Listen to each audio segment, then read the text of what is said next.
大家好，歡迎嚟到廣東話大圈子，我係一心。今日我要為大家介紹一個時態助詞，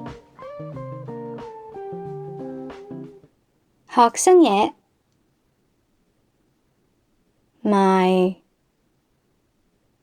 係愛嚟擴大範圍，而賣嘅用法就係喺動詞後面加埋。我哋一齊睇下一啲例子。咁快做完中文功課，做埋數學啦。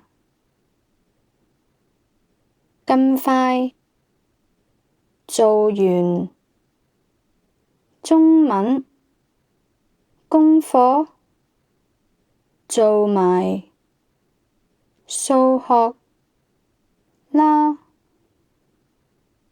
咁快做完中文功課，做埋數學啦。喺呢一度，賣就係將範圍由中文功課擴展到去數學功課啦。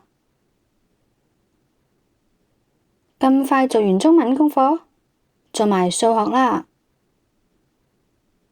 咁快做完中文功課，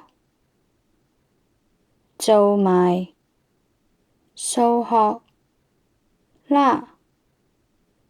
咁快做完中文功課，做埋數學啦。我哋再睇下另一個例子，唔好嘥嘢，食埋啲飯啦。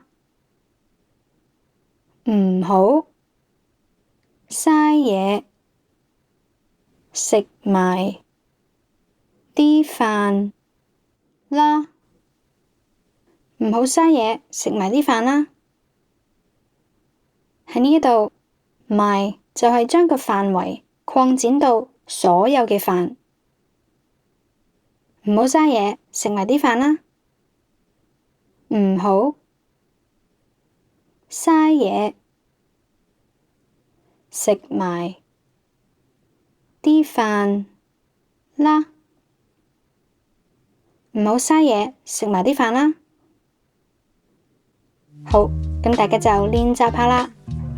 都係嗰句，廣東話係我母語，但係如果有任何錯漏，歡迎留言話畀我知。好，係咁多，食飯先。